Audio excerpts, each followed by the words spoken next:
Welcome to today's wonderful webinar on Cape Breton University, Canada. MSM Agent E-Training session. So I see lots of agents in joining in, hoping that all of you are safe and healthy from wherever you are attending this session. Good evening, ladies and gentlemen, all parts from the Nepal, especially Kathmandu Valley, Pokhara, Butual and Viratnagar area. आजको यो cap Britain युनिभर्सिटीको webinar हुँदा गइरहेको छ। यसमा समावेश हुनुभएका अथवा उपस्थित हुनुभएका सम्पूर्णलाई हार्दिक मङ्गलमय स्वागत गर्न चाहन्छु म। I would like to thank you, all of you are here, so who are taking time out and so being with us. So I'm Sudeep Gosain and I'll be moderator for your today's webinar. For those who don't know me, so I am country manager for Nepal at Cape Breton University. So I'm delighted and pleased to introduce today's presenter, Kikusino Thepa, and country manager who represents Cape Breton University, and Brett McClellan, the senior international recruitments at the Cape Breton University. Before I hand over to Mike to the senior and Brett, so I would like to run through some housekeeping requirements that we need for today's presentation at the Zoom platform.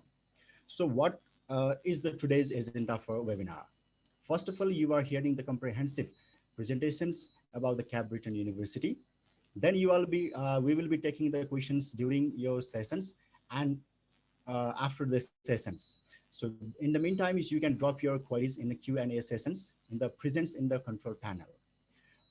The questions will be answered at the end of the sessions when we will have the Q&A sessions. Please feel free to ask any questions regarding the Cape Breton University, Nova Scotia, in the process.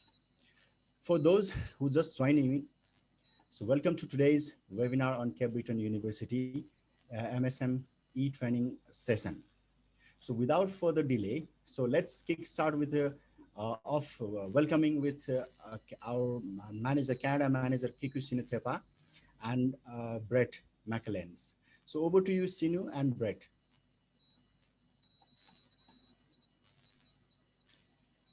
Thank you so much, Sudeep, and welcome everybody. We are very pleased today to be able to connect with you over this platform. Way back in, I guess, 2018, early 2019, CBU and MSM had a wonderful agent networking event in Kathmandu in Radisson Hotel. It was a wonderful session for all of us. And then the pandemic came over and then we couldn't come to your country to do some promotion, to meet you physically in person and things like that. So we thought that this would be a bright idea. I mean, it would be a nice thing to meet you all over this platform again. CBU has been very, very popular. I mean, I feel CBU has been popular of late in Nepal, and it is in our interest to work with all of you around in Nepal and then to have more students, Nepalese students coming into the campus. And as Sudeep has mentioned, we wanted to go through some of the offerings that we have here at CBU. Also, we wanted to give you some benefits of what you can get as an agency or as a partner to Cape Breton University. Yeah, so Brett will take us over through the presentation and I will also be covering a couple of slides. And towards the end of the presentation, we'll have a Q&A. Feel free to drop in. I'm here sitting. I will answer to all your questions when Brett is talking. And then we will also go through some of the questions that you guys will, submit towards the end of this session. Yeah, Brett, over to you. Thank you very much for that, Seno and Sudeep. It is remarkable to think that was January 2019. So that's coming up to 2.5 years. So yes, thank you very much for taking some time to attend this event today. I think we're all getting a very bit tired of this lockdown and we're very much looking forward to coming back and doing this in person together over some food, a few drinks, and hopefully a few laughs as well. As Seno said, the previous event that we did similar to this in Kathmandu was extraordinarily positive. We saw a nice upsurge in applications. And certainly the Nepalese students that we have at Cape Breton University are fantastic. I'm not just saying that because this is an agent call. The students do not only very, very well academically, but also we have only 12 positions available for student ambassadors at the university, which are these paid student positions. And these international students help other students that are new to CBU. And 2 of them are from Nepal. And they are unquestionably our 2 best student ambassadors. In particular, one gentleman named Sumi, he's graduating this year from the business program in accountancy. And it's really sad to see him go. I'm hoping that he's going to do an MBA with us, so he stays for a couple of more years. But I think that's a real testament to not just only the education system in Nepal, but Nepalese itself. So I'm here to tell you today what we have on offer, and hopefully we can have some of your students join us this year in early 2022. So let's get this started. So as Sudeep and Seno said, my name is Brett McLean, and I am with Cape Breton University here in Canada. Where are we located in Canada? Obviously, Canada is a very large country, but we're a smaller province named Nova Scotia on the far east coast of Canada. To put that in perspective, we're about a 2-hour flight from Toronto, our largest city, or about an 1.5-hour flight from New York City in the United States. So we are right on the Atlantic Ocean. We're a province of about 1 million people, and we have 2 main cities, the capital city of Halifax and the city of Sydney, not to be confused with the one in Australia, but we are a bit older than that, Sydney. Nova Scotia is definitely a smaller province. We have only about 1 million people in total, but we do get approximately 4 to 5 million tourists in a non-COVID year, typically from Europe and the United States. They come here typically for our beach resorts, ski resorts, nature reserves, and essentially to relax. Nova Scotia is actually broken up into 2 parts, the mainland and Cape Breton Island, where we're located. While we are an island, we are connected to the mainland with a bridge, so you don't have to take a ferry or anything like that.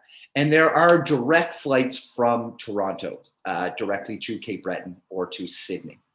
The reason I'm telling this is because if students are looking for that big city feel, you know, with 4-5 million people, this is not what we have on offer.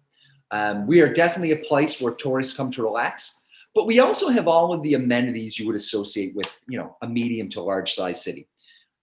We have an international airport. We have lots of bars, restaurants, cafes, shops, but we also have a very multicultural place to live. I'll talk about that in a bit more when we speak about the university, but please do keep that in mind when you're guiding your students, and certainly what they can expect when they arrive here. In terms of the weather and the climate, Canada, of course, is a northern country with a northern climate. But Nova Scotia, because we are surrounded by water on 3 sides, we are actually the warmest province in Canada. We have 4 seasons, each season lasting about 3 months, with our winter staying relatively warm and our summers relatively cool. It still goes down to about -5 here in Nova Scotia, but I think compared to other parts of the country, this is relatively warm. I know Nepal obviously has a very different climate depending on what part of the country you're in. And typically our Nepalese students don't struggle too much with the weather. Excuse me, sorry.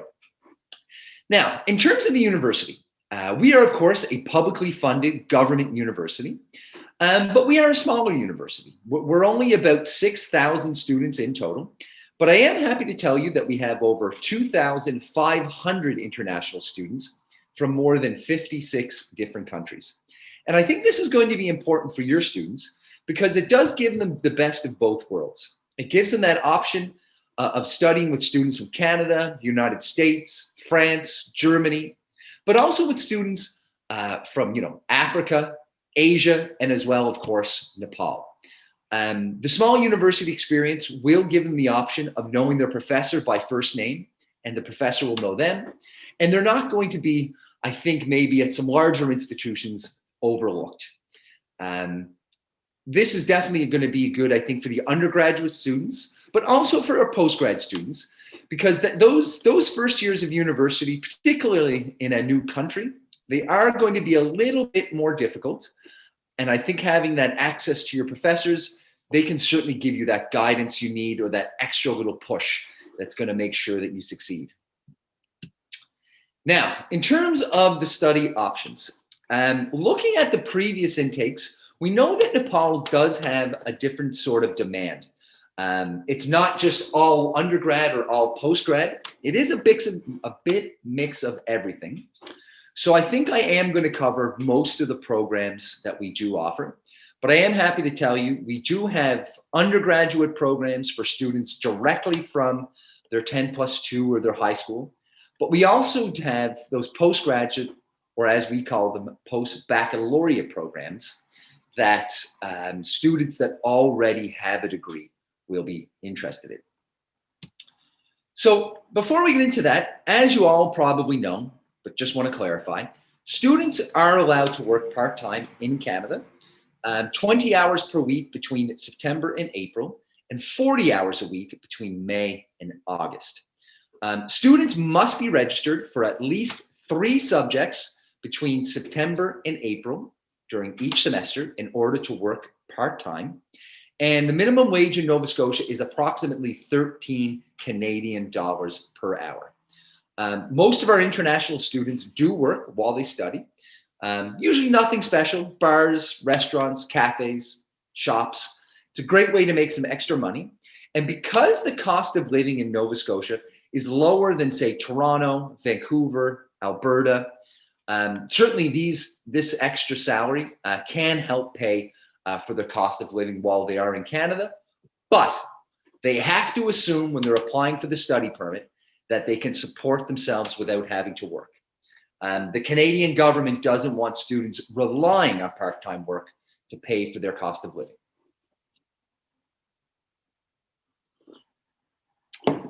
So there's that.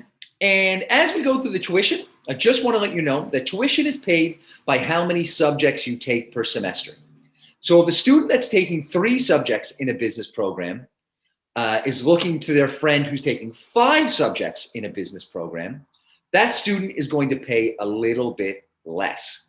They all, in the end, have to take the same amount of subjects, but it's just the way that tuition is going to be distributed. When applying for the study permit, we recommend that every student pay the first year tuition based on 10 subjects over 2 semesters. This is really going to be handy when you're proving to the Canadian government you can support yourself financially. I know Seno's going to talk about this a bit more along with Sudeep, but paying that first year tuition upfront is going to be very important. And that will be based on 30 credits or 10 3-credit subjects in year 1. But let's talk about programs on offer. So in Canada, most universities that are publicly funded break up their education by schools. The first one we have is the Shannon School of Business, and this encounters all of our management and business programs. For our high school students, directly from high school, no university degree, we have a 4-year Bachelor of Business Administration, whereby students could study economics, finance, human resource management, marketing, accountancy, all of those programs. These are 4-year programs. And in year 1, the students would not declare what major they're taking. Students don't have to decide in year 1. They would register for a general BBA, and they're all going to take a little bit of finance, a little bit of accountancy, a little bit of marketing. And then by year 2, they decide what they want to major in. The reason why we do this is because students don't often know exactly what they want to do. But this gives them an option to dip their toe in the water and see what they're a bit more interested in and to talk to faculty. There is a co-op or there is a paid work term in year 3 and 4 if they have at least a 70% average. And this is something very advisable if your students are planning to stay in Canada after they graduate. Canada has a very generous postgraduate work permit of 3 years after they graduate, as long as they've done a minimum 2-year course. And this, of course, will lead to permanent residence and citizenship options.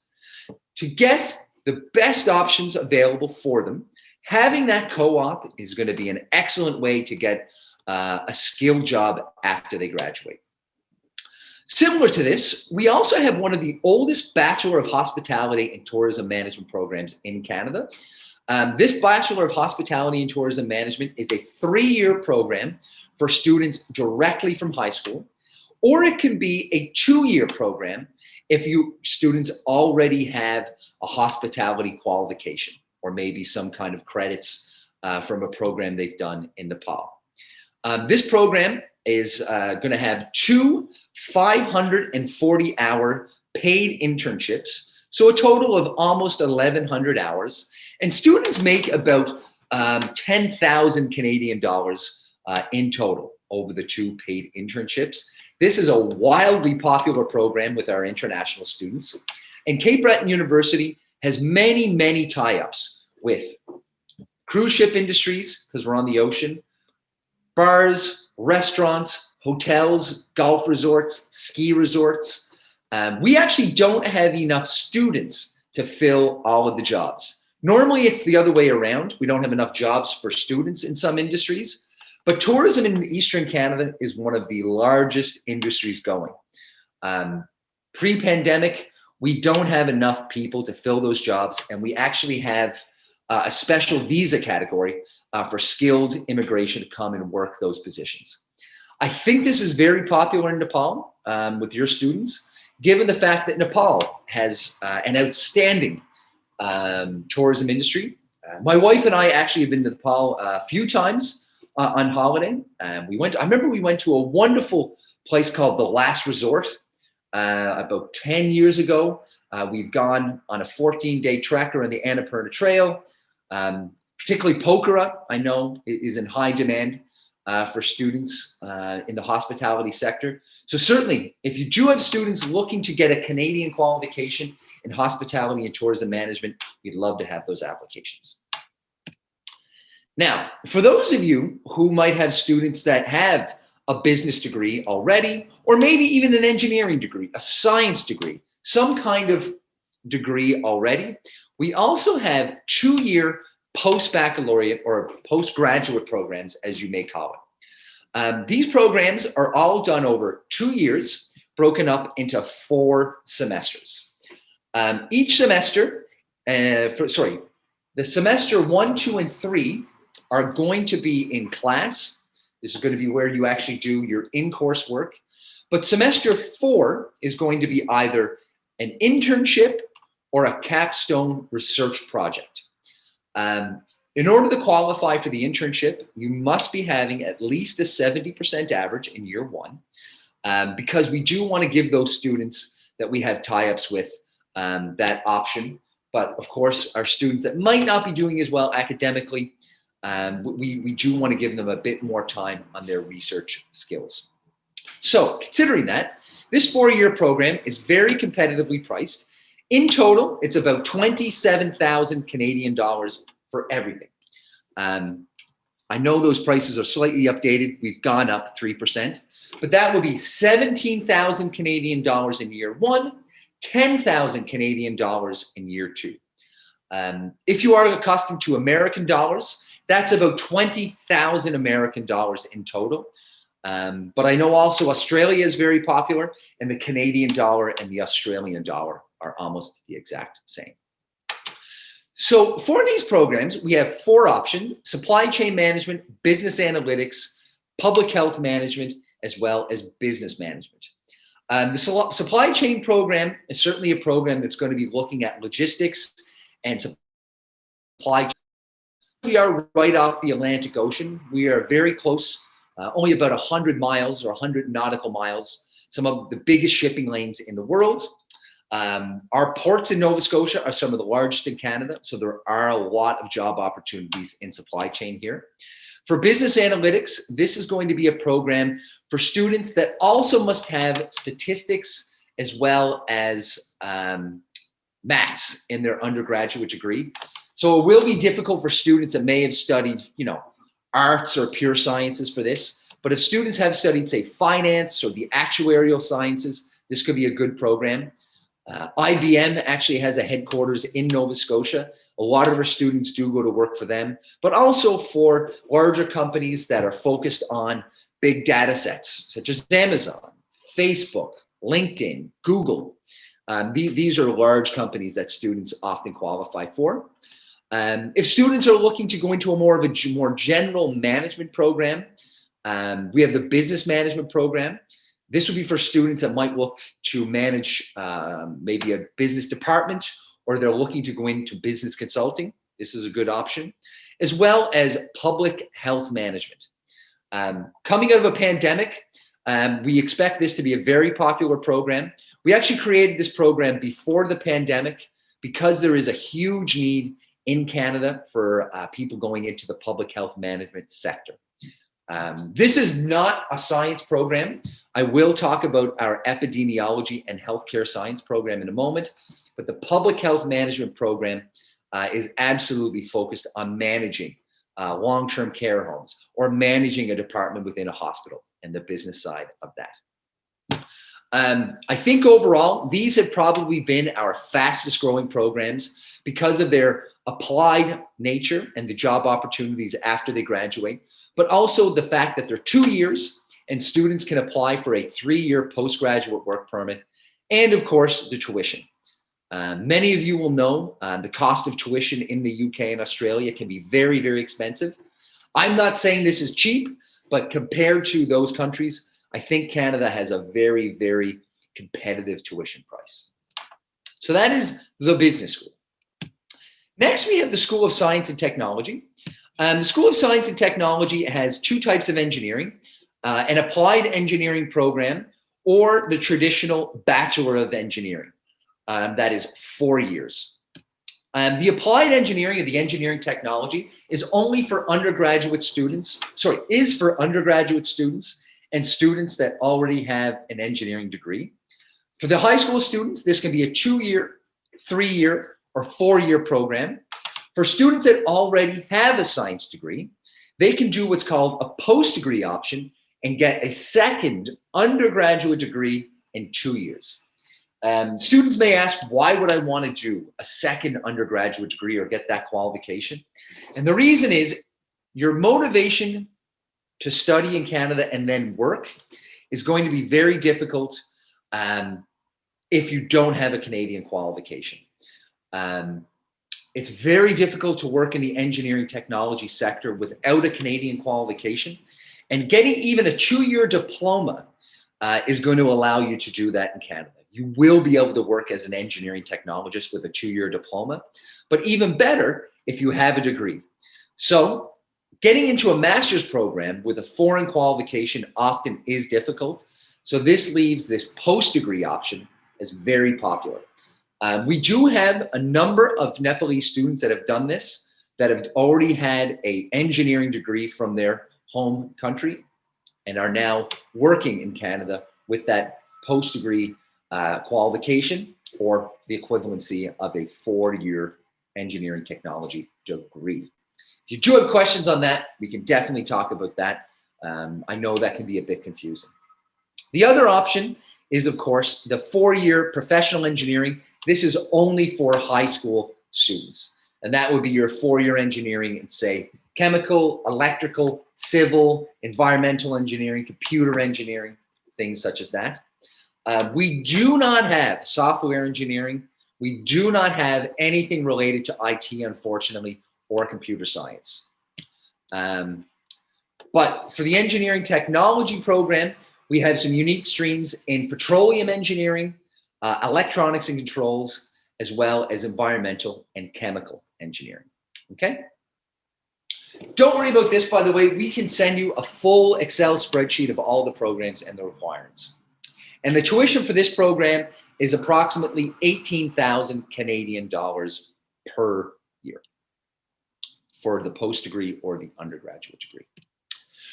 For those students that are looking for a pure sciences degree, we have biology, chemistry, maths, and psychology. This can be done as either a 3-year or 4-year degree. Unlike Australia and the UK, students cannot go directly into pharmacy. Students cannot directly go into medicine. If this is what they want to do, they would need to do a pre-med or a pre-pharmacy program, also just known as a Bachelor of Science in Biology, Chemistry, or Maths. Okay, so that would be the option they would have to do for that. This is my favorite school, the School of Arts and Social Sciences. This is for our students looking to study languages, students looking to study history, political science, international relations, journalism, communications. These are 3 or 4 year programs and are very popular, more with our Canadian and American international students. But we do have some international students from India, Nepal, Africa, other parts of Europe that are studying these programs. And these are wonderful programs if students want to go on to do graduate work, if they want to go into, say, working for an NGO, students that are looking to go into teaching, psychology, journalism, things such as that.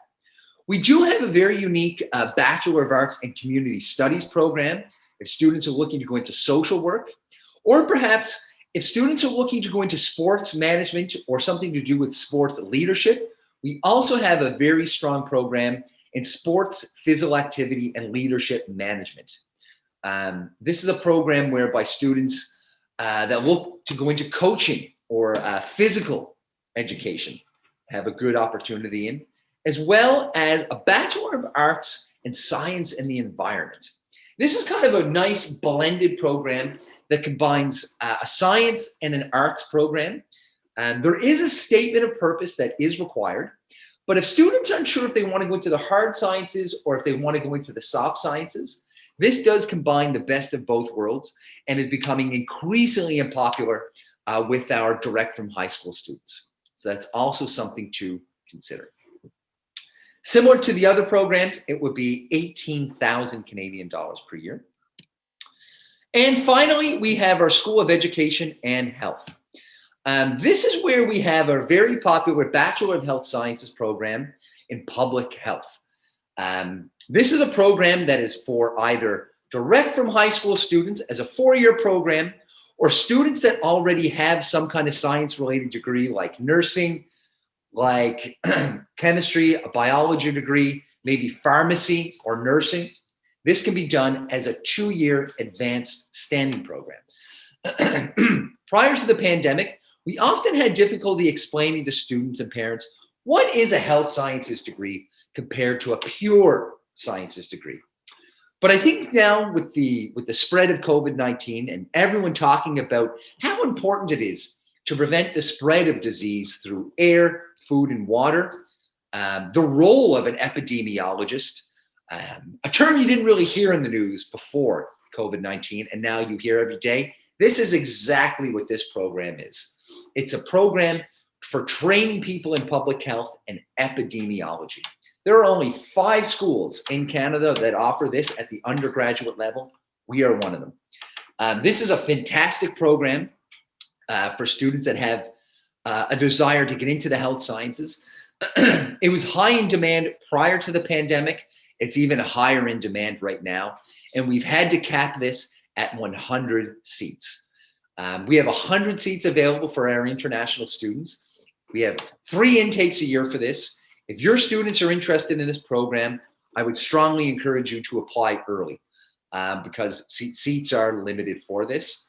We can talk more about that in the question and answer period, but this is a very, very great program for students, particularly if they're looking to stay in Canada and have job opportunities.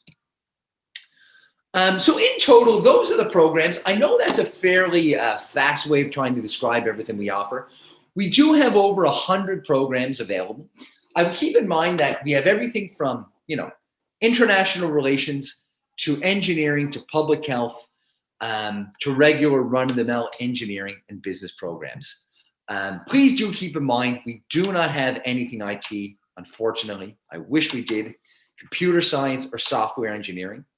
But pretty much anything else other than that, we can find something for you. Those postgraduate business programs are very popular, but that's about as high as we go up. We do not offer, unfortunately, PhD programs. We do, of course, have Sudeep, who is our country representative. He's been a wonderful colleague over the last 1.5 years and is very knowledgeable. But before we kind of go into the how to apply part, let me just talk a little bit of what we're going to offer your students when they get to campus. So first things first, when a student is accepted, we provide them with a full acceptance package that tells them the next steps on how they're going to come to Cape Breton University. And the very next thing they must do is schedule academic advising. Whether you're a Canadian student or whether you're a student from Nepal, you cannot register for your classes in year one without academic advising. New students at Cape Breton University have no reason to know exactly what subjects they must take. And we're going to sit down with them over WhatsApp, Skype, email, the telephone, and go through what subjects they can register for. So that's the first thing. On campus, we also do have full-time nurses and doctors. If students have any health issues or want to talk to someone, they're feeling stressed, we do have counseling and psychology support. And this is something I would strongly advise your students to take advantage of. First year of university, whether you're from Nova Scotia or you're from some other part of the world, is going to be stressful. And sometimes you just need someone to chat with. In terms of the International Student Center, we have 3 massive orientation sessions per year, whereby from the day they land at the airport, we will pick them up. We need them to schedule obviously their airport pickup and their flight details, but we'll pick them up, take them to their apartment, preferably on campus or off campus. We're going to help them get a phone, a bank account set up, a social insurance number so they can work. All of those things that they have in Nepal that they're going to need here in Canada, we're going to help guide them through. We do have a free immigration consultant service on campus if students need to extend their study permit or want to talk about what permanent residence options or pathways to citizenship are available after they graduate. And of course, the International Student Department is there just to help students with any day-to-day questions they have. We do have study success coaches or student ambassadors, which I think I mentioned at the beginning. 2 of them at the moment are Nepalese and are unquestionably our 2 best student ambassadors that we have. We do have a very vibrant campus life because of our very multicultural setup. I would encourage all Nepalese students, if you have traditional dress, to bring that with you. We have large celebrations throughout the year through, Christmas, Diwali, Lunar and Chinese New Year, during Ramadan. Here's pictured our Afro-Caribbean week. So there is always something going on. And whether it's, traditional headwear or the hats that you wear or anything else you want to bring, I would strongly recommend bringing that. In terms of sports and athletics, we do have a very strong football or soccer team. We also have 5 basketball courts, tennis courts. We have an indoor and outdoor soccer pitch that can also be used for cricket. We have a full gym available and a hockey rink, all free of charge for our international students. In terms of how to apply and the agency structure that we have with our offices there in Nepal and Cape Breton University, we know that this is probably the most challenging part of your business and your consultancy in recent times. This pandemic needs to go away yesterday. And we understand that students, they're facing challenges as well. So I do want to let you know, we are here for you, and we do want to give you some promotional material to promote Cape Breton University. And the first thing, of course, is going to be an application fee waiver. We normally do charge 80 Canadian dollars for an application fee, but I'm going to have a code generated today to give to Sudeep and Seno, whereby your students can submit the application free of charge. We, of course, will also be able to pre-assess those documents so that you're confident going in with those student applications to know, do you know what? Not only is this application going to be accepted, but it's also not going to cost the student anything. Australia, of course, has always been a very popular destination for Nepalese students. We are really trying to grow the Canadian brand and, of course, the Cape Breton University brand in Nepal. And, with Australia closed at the moment, according to the news, until mid-2022, Canada can be another option for your students. If your students were going to Sydney, New South Wales, send them to Sydney, Nova Scotia instead. But all jokes aside, we do know this is a very, very challenging time for the international recruitment market. And some traditional countries are closed, but Canada certainly is open. We do want to pay you for those students, of course. We do pay a 15% commission on all international students. I think at the moment that is approximately, I should know this off the top of my head, but let me check. It's almost about 3,000 Canadian dollars for each undergraduate student and a little bit less for postgraduate students.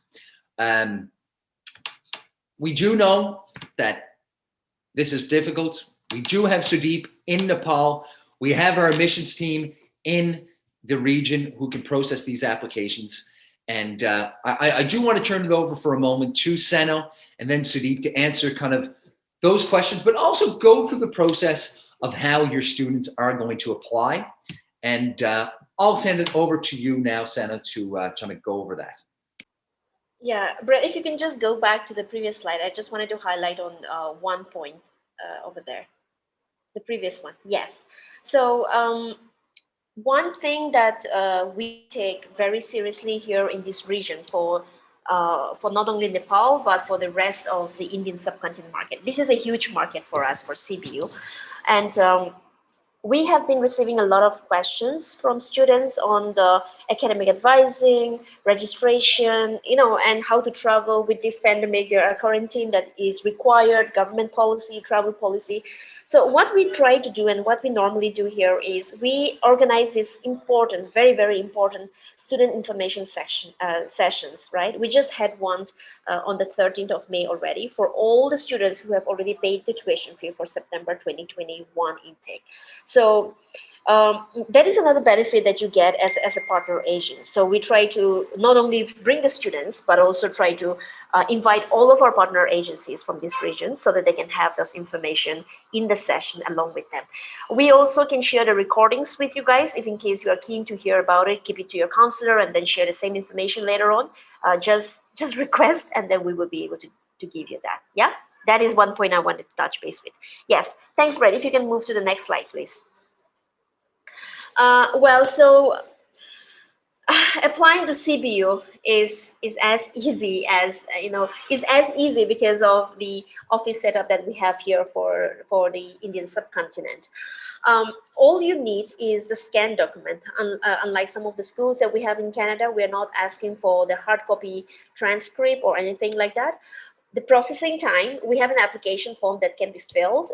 As you guys know, some of you, or I would say many of you are on MSM Unify. If you are on MSM Unify, you can submit your application directly from there. If you are yet to be, please don't hold on to it. We have the paper-based application where you can submit it. This is mainly to ensure that we have the pre-assessment done so that you don't waste the money, the application fee, or if you are using a voucher code, we want to ensure that we are giving it for the right student. Those are the reasons why we have those paper-based application. Normally, our application process for a decision to for you to receive a decision, it takes around 2 to 3 weeks. I would say it's taking about 15 working days at the moment. We're trying our best to reduce the time, but that's the best we are able to do at the moment. Very, very simple. All of your academics, post-secondary qualification, if you have an IELTS certificate, you can add those as well. Just one thing on the IELTS, we require a 6.5 band IELTS with no module less than 6. That's the requirement. If you have a scorecard lower than that, you can also opt for the options that says, like the MOI, that's the medium of instruction. So you can go, the student can go to the college or the school where he has studied and produce a letter, and then we can completely waive off the IELTS scorecard.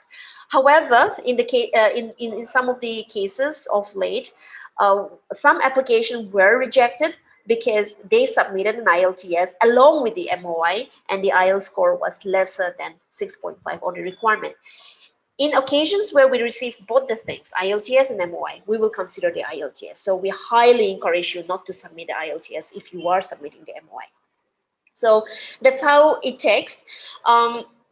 The process as we go further, once the offer letter is being given to you, you can make the deposit, and the receipt for the payment can be downloaded from the CBU website through the student's account. So that's how the process works.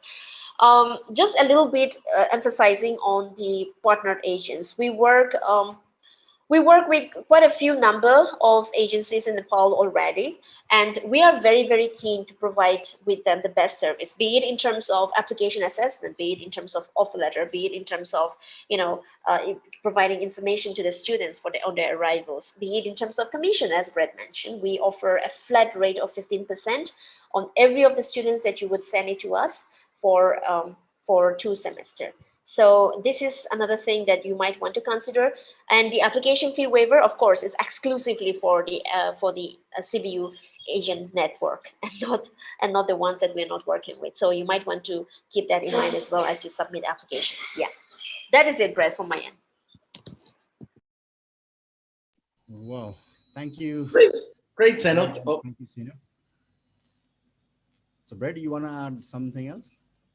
Yeah, just a few more slides, and then I'll turn it over to you there, Sudeep. Just wanted to quickly talk about housing. Sure. But yeah, thank you for that, Seno. That was a very clear and succinct way of explaining the IELTS and the MOI. I can never seem to get it that clear. Considering that, I know when you do apply for the study permit, it's always good to have IELTS or a language score, because the embassy does want to see that you are a legitimate student. So, I mean, while we might not require if a student has the medium of instruction in English, it's always advisable to have an IELTS score when you apply for the visa. So just let me take 2 more minutes here, Sudeep, and then I'll toss it over to you. Just want to quickly talk about accommodation here.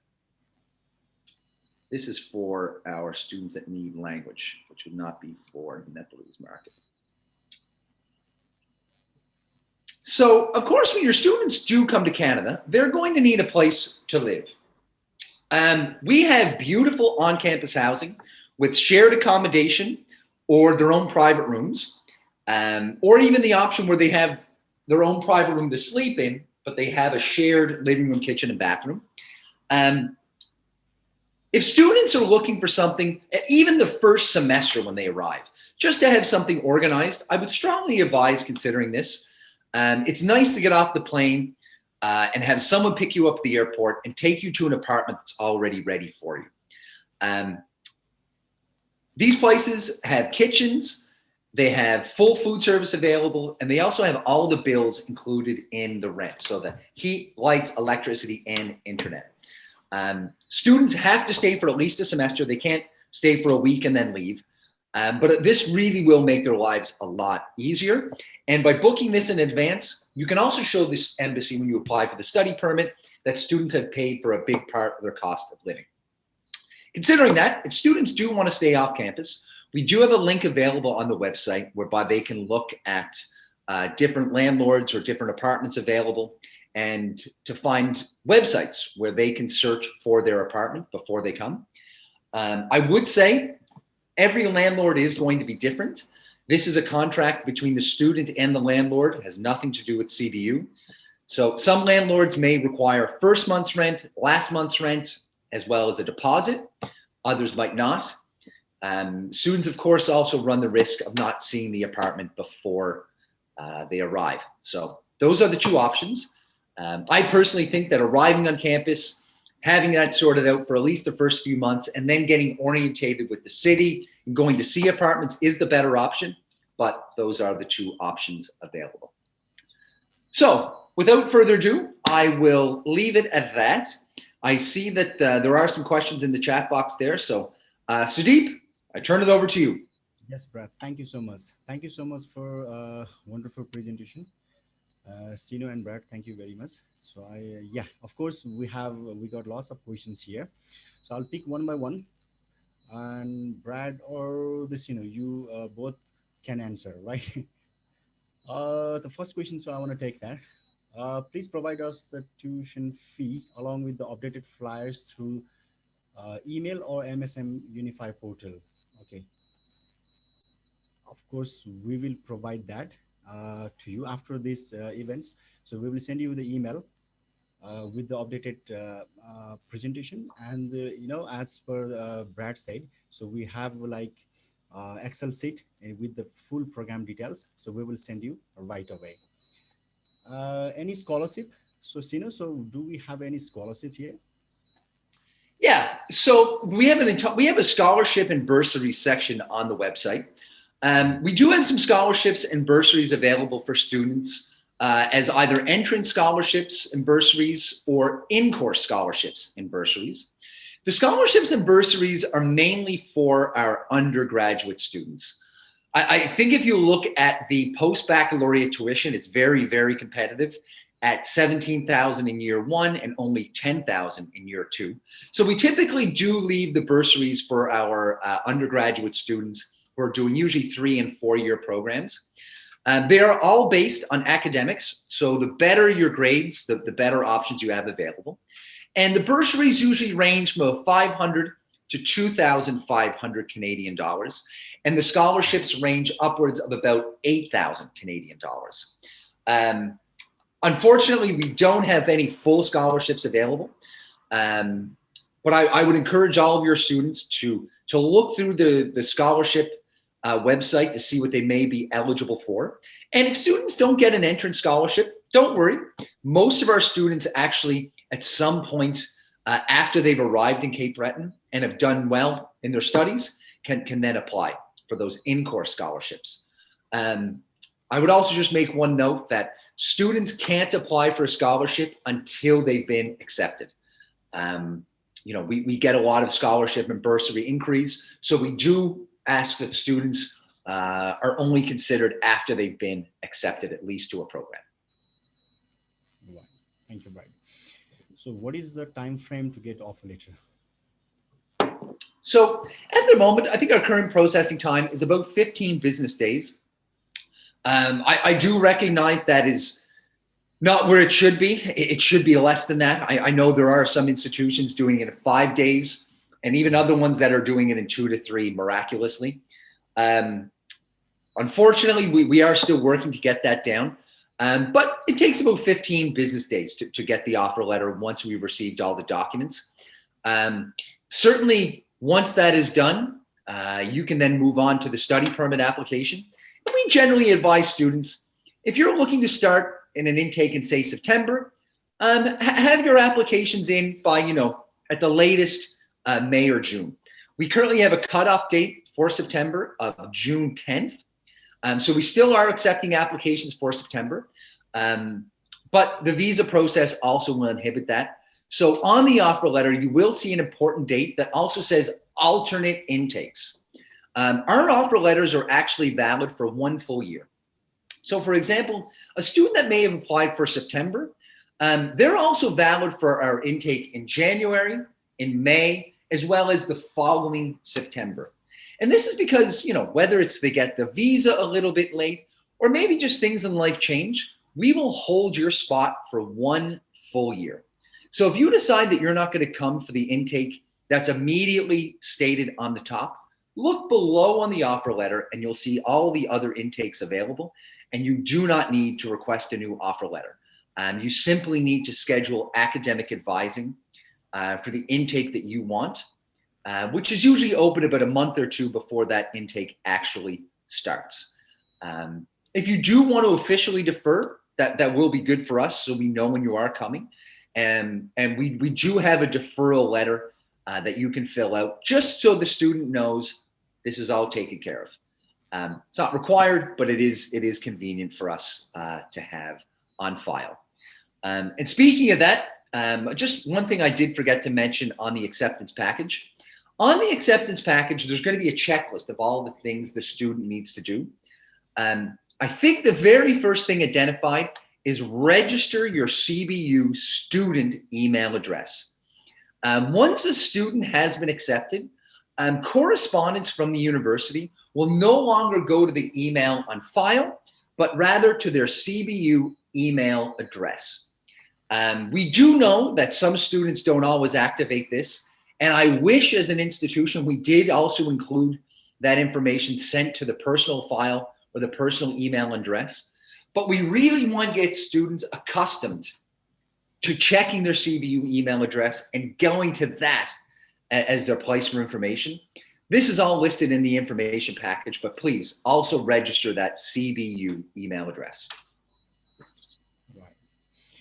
Okay, so one more question there. So do we issue the conditional offer letter? It means like without IELTS or any things missing? So there's not really an instance that's come up any longer for the Nepalese market that would require a conditional letter of acceptance.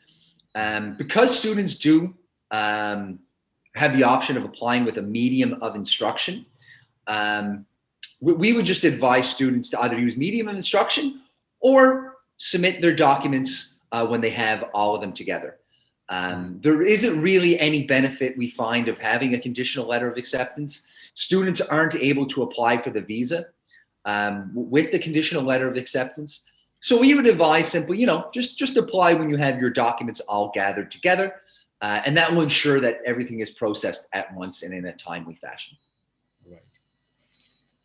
Okay, so this one, I guess we have already covered with our presentation still. So what is the percentage requirements for admission, and what is the gap acceptance for undergrad? Sure. So in terms of the gap, there's the university and then there's the study permit. As a public university, we don't look at age, gender, religion, study gap. If you meet the minimum requirements of a 65% Canadian average or whatever the conversion specific to your program is, we will accept you. We don't really mind if you have a 25-year study gap. However, the reality is when you do apply for the study permit, the embassy does often look at that. And in the study plan, if you do have a significant study gap, you'll have to explain why. And you'll have to explain why the program of choice makes sense. We do have a minimum backlog, I believe, and correct me if I'm wrong, Seno, I think of 8, maybe 10. I can't remember exactly what the backlogs are. But as an institution, maybe, Seno, you can add to that on how the grades convert and talk about the backlogs a little bit. Yeah, so for the Indian subcontinent market, I know that especially from students who are coming from the engineering background, they tend to have more backlogs than anybody else. We are able to accept up to 11 and to 12 backlogs. And this is not because we don't want a student who has like 15 backlogs or 20 backlogs. We are okay with that. It is just that the visa, because if we are issuing an admissions letter, we are really hoping that the boy or the girl will be able to reach the campus, and the one way to do is the visa. So if the student has a huge failure or backlogs in the academic term, that tends to have more chances of getting a visa denial. So that's one of the reasons why we are trying to tackle that. So a maximum up to 11 to 12 is what we are looking for in terms of backlogs. In terms of the percentage for our post-baccalaureate programs, we have, as Brett mentioned earlier, we have 4 post-baccalaureate programs which are doing excellent in this region. We're looking for a B grade if it's a letter grade. If it's percentage, it can for 3 of the programs we're looking for around 50% overall, and for 1 it is around 57%. If you have a student who comes with a GPA, it will be 2.7 out of 4. That's the minimum score we are looking for. If you compare with many other schools in Canada, I don't think those are high. So that's the admissions requirement for undergraduate programs. I know that many of the schools in Nepal follows the CBSE curriculum. So if you have any students who has a CBSE grade 12 curriculum, we are okay to take at an average of 50% overall with no module less than 55% overall with no module less than 50. That's what we are looking for in terms of the undergrad programs. If you have any other curriculum, 65% is what we look into it. So that's the admissions requirement. IELTS, I think Brett has been explaining quite a lot. If you have any module which is below 6 or 6.5 overall, if you're submitting an IELTS score, please submit an IELTS score which is equivalent to 6.5 with no module less than 6. Else an MOI is what we'll look forward to. Right. Thank you, Sino. So one interesting question: why application process should be lengthy than other countries? Sorry, can you repeat that, Sudeep? Your volume's a bit low. So why application process should be lengthy than other country? So normally, Australian colleges issues within 2 or 3 days. So that's why these questions come out. To be honest, I don't know. It's just the way we have a large volume of applications that come through. It's the processing time is what it is. I would say, and if there was a top 3 things I often found the most confusing about this industry, it's how students choose their institution. I mean, it's very easy to say this when our processing time is 15 days instead of, say, 5 or 6. But I understand that students do want their offer letter as soon as possible. But we do need to look at their documents. We need to make, this is a life-changing decision that they're making. And some things, don't happen immediately. And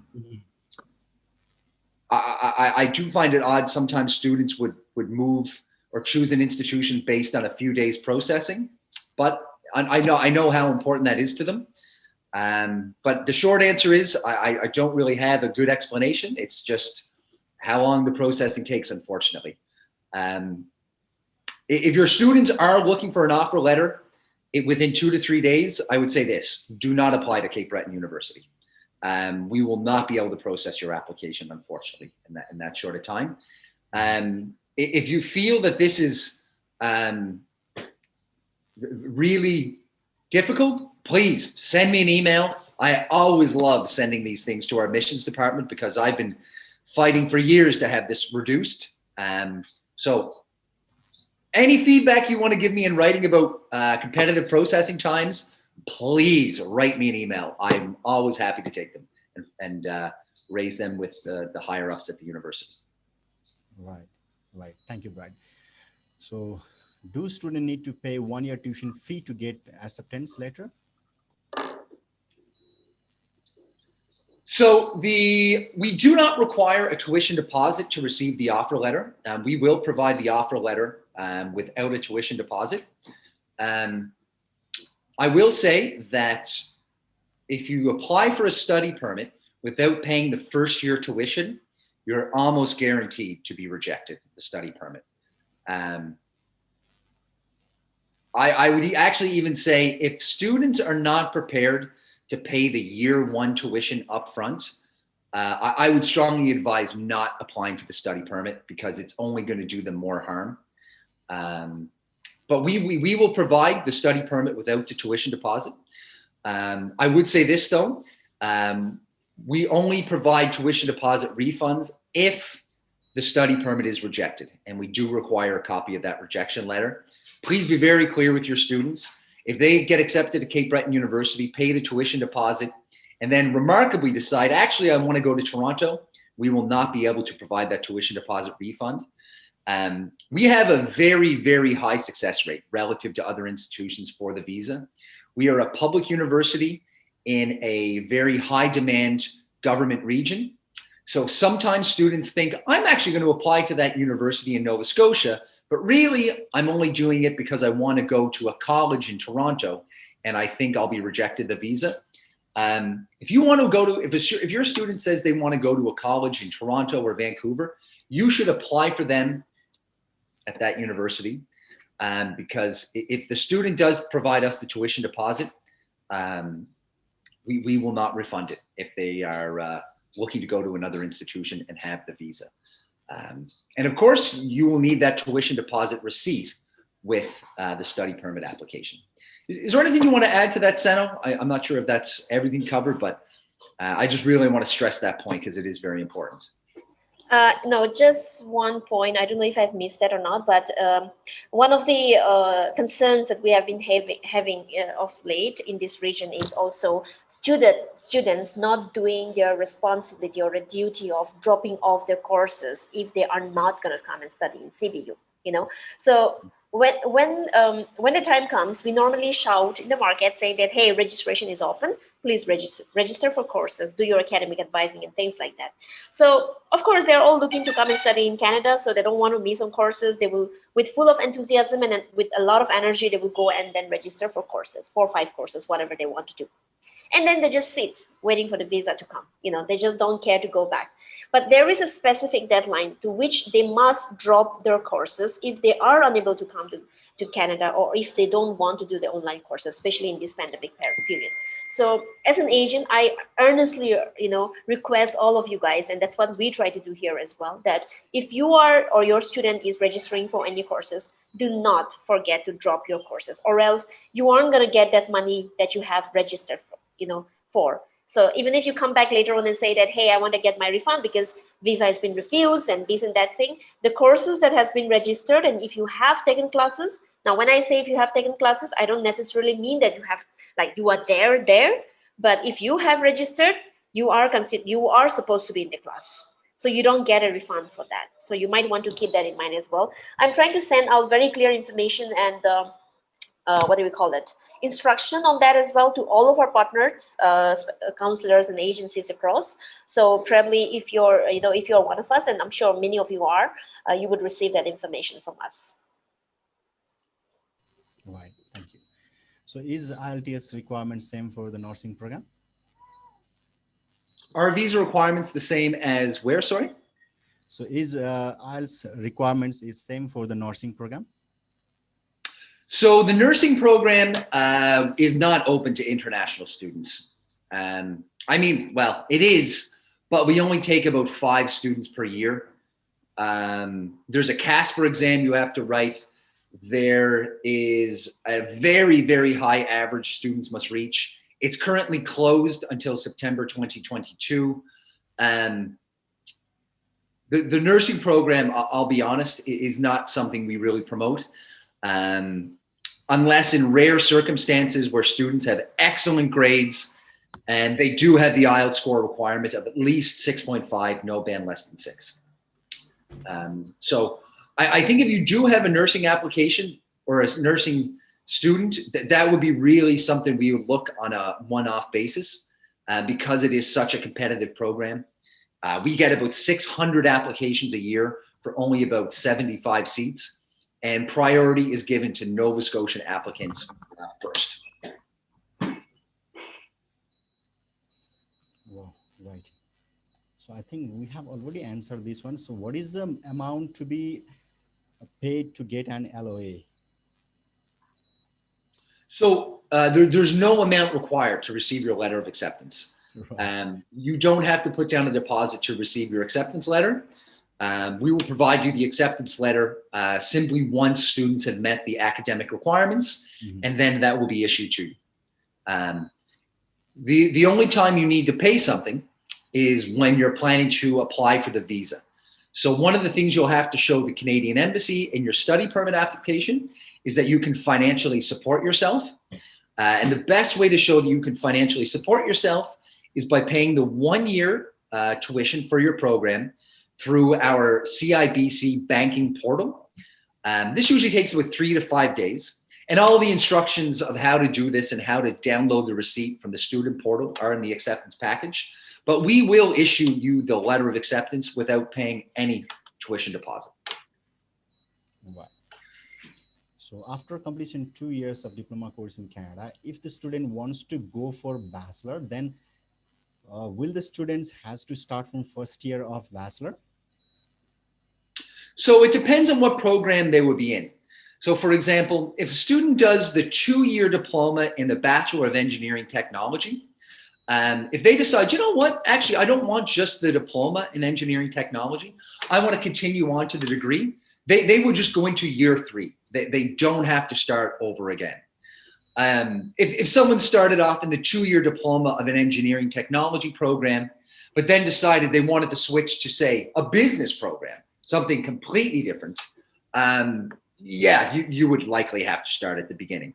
But if it's a program where you can start in a diploma and then move on to the degree, you just keep on going up the ladder. You don't have to go back to the bottom. Right. Thank you. Here, I would like to request you. So if you have any questions, please write down on Q&A sessions so we are able to answer that. So Dave, I I see a question over here in the chat box that speaks about nursing. And I know Brett has already, mentioned a little bit about the nursing program, how limited the seats are. And it's not necessarily, or maybe it's not really, really open for international students. And which is true. We definitely do not, because I know that from the market point of view, the agency model point of view, if the student submits an application to you, they're going to be on your head for offer letters. And that's where we have less control in that. In the past, we have like so many students have already submitted an application for nursing. I think it's only one who got through from the Indian subcontinent, and that too not a direct entry. He went through some BSc program and then went to the campus, and then he got it. Not to discourage anybody, but just to let people know that nursing program is amazing. We have it. If you really want to know the admissions requirement, yes, I think 7.5 IELTS is what they take. And also when it comes to admissions, academic requirement, it is listed at 75% Canadian, which is not very high if you convert with this region percentage. However, this is not like a short 75. Like if I have 75, you're getting it. No. These nursing admissions from the past 6 years that I've been noticing is on percentile, not percentage. So you don't know if your child is going to get it or not. And the ones that we have applied or we submitted from this region last year, we still don't have a decision for that, So there is an application deadline. And I think that's 25th of February, Brett, you can correct me, but somewhere in February, I know that's the application deadline. There is only one intake, which is in September. And decision for those September intake are usually made somewhere the second week of May. That's where they make, but they can take longer time as well. Priority, as Brett mentioned, is given to Nova Scotian people, then Canada, and then there's so many other layers, then come international students. So there is kind of a trick to that. So if your students are adamant they want to study nursing, if they decide, and we've had international students do this in the past, they apply and come for the first year Bachelor of Health Sciences and Public Health. And they do that for 1 year. And that's because once they're in Nova Scotia, they're actually considered Nova Scotia residents. So once you're in Nova Scotia for at least 6 months, you're considered a Nova Scotia resident, and then you would get priority when you apply for the nursing program. And the good thing is those year one public health courses, almost all of them will transfer over into the nursing program. So if students are really interested in the nursing program, they may want to consider, and this is not guaranteed because they also will have to do well in their first year of the public health program, but they can join for a public health program, get their status as a Nova Scotia resident, do well in the program, and then apply while they're here. Okay? All right.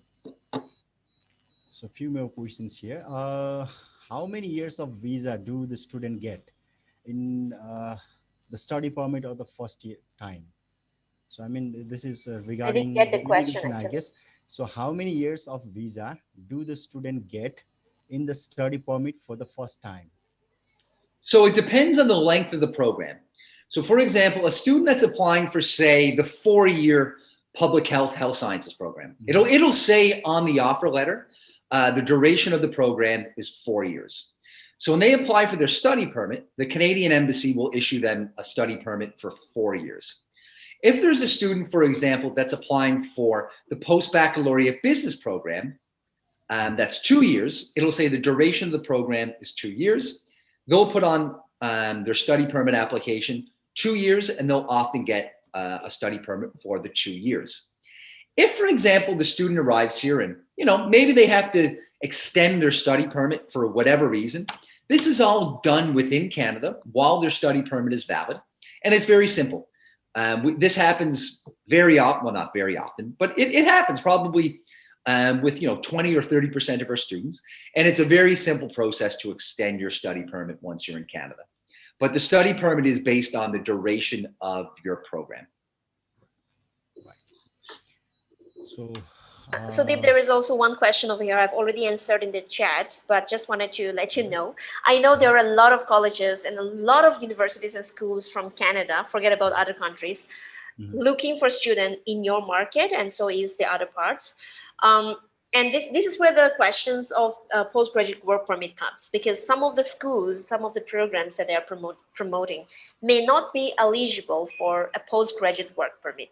CBU, as we mentioned in the initial part of the presentation, we are a public university, and all of the programs that we have in the campus are eligible for a postgraduate work permit. So do not hesitate to tell students they can complete the program at CBU and then submit for a postgraduate work permit. And we have seen many people go through it. In fact, PR as well, setting up businesses, restaurants and companies. So there's a lot of success story in terms of students. So yeah, just to give you guys an assurance, we are all set in terms of postgraduate work permit here. Postgraduate work permit, right, right.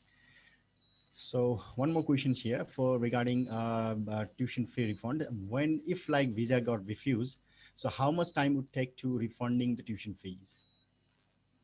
Yeah, so it's quite a straightforward process. The CIBC banking portal makes this very easy. Please note the money is only sent back to the account where it came from. If a student wants a tuition deposit refund and they paid through their own account, but then they want to send the money back to a different account, maybe their friend's account, we will not do that. The banking record of where the tuition came from is where it goes back. We simply need a copy of the visa rejection letter, and then I believe it takes 3 to 5 business days for the money to clear through CIBC. Right. Okay. So there are only a few questions remaining there. So can student apply for postgraduate work permit after finishing 2 years of diploma, or they can complete their bachelor within bachelor and then apply? So you can only apply for your postgraduate work, and I am not an immigration consultant, by the way. So we do have an immigration consultant on staff who helps everyone with their postgraduate work permit. But my understanding of this is that you can only apply for your postgraduate work permit once you've graduated. So once you've received your degree of completion letter, can you then apply? If you're still in the program or you're still enrolled at CBU and have not graduated, you are not eligible to apply for your postgraduate work permit. Please know that the length of your postgraduate work permit is based on how long you've been studying for. So it's not based on the length of the program. Some students think that if they finish a 2-year program within a year or a year and a half, they're going to be rewarded with that. They will not. They'll actually be punished. I would always advise students, do not finish your program early. Stick to the timeline of the program, because if you finish a 2-year program in 2 years, you're eligible to apply for a 3-year postgraduate work permit. If you finish a 2-year program in, say, a year or a year and a half, you'll likely only receive a year or a year and a half postgraduate work permit. So please advise your students about this, but they will be battered over the head with this information by our immigration consultant once they arrive. This will be made abundantly clear to them. So they have plenty of time to learn more about that. Looks, so we have answered almost all of the questions. So in case if we miss any questions regarding, so we will revert you back with our team members as soon as the session will end. So Sino, so and Brad, so yes, any like last minutes words to our like Nepalese agents? My point. Oh, sorry, Senator, go ahead. All right, only 2 things. We are more than happy to work with you, to partner with you and to recruit students from your country. So if you are yet to come on board with us, please get in touch with Sudeep. He will be able to share the necessary steps and procedures on how you can partner with CBU and recruit students for CBU. Point number 1. Point number 2, once you have already done that, please avail the application fee waiver that we have kept. It is available for September 2021. It will also be available for January 2022. And we will see how it goes. If there is a need, we can extend till the May 2022 as well. So that's the 2 last word that I would like to say. Yeah. Okay, so Brad, So any last minute words you want to speak with like our Nepalese agent? Yes, I would just like to say thank you very much for taking some time to listen to our presentation. I know these Zoom and online seminars are getting very tiring for all of you. We honestly cannot wait to come back to Nepal. We're hoping to be both in Kathmandu and Pokhara as soon as we can. Realistically, probably not till at least early 2022, to host you for some canapes, some drinks, some networking, some chats. And most importantly, we really look forward to welcoming any students that you think might be interested to join us. Right. Thank you. Before wrap up, so I want to tell you some few words like, so we are like in MSM, so we are super excited to introduce our Agent E-Summit 2021 live, and like to request you follow on Facebook, Instagrams, YouTube platforms, and like our websites, www.msquaremedia.com. So you can find every new or the updated programs on that our website. And also thank you so much for all of like participations who are like attended today's like webinar so on CVU. So I would like to request you, please stay safe, be safe wherever you are staying. So this situation is like really bad in Nepal and India. So please guys, stay with me, like stay tuned with the MSM. So we will come with the new sessions soon. And thank you so much for your time. Thank you. Bye-bye.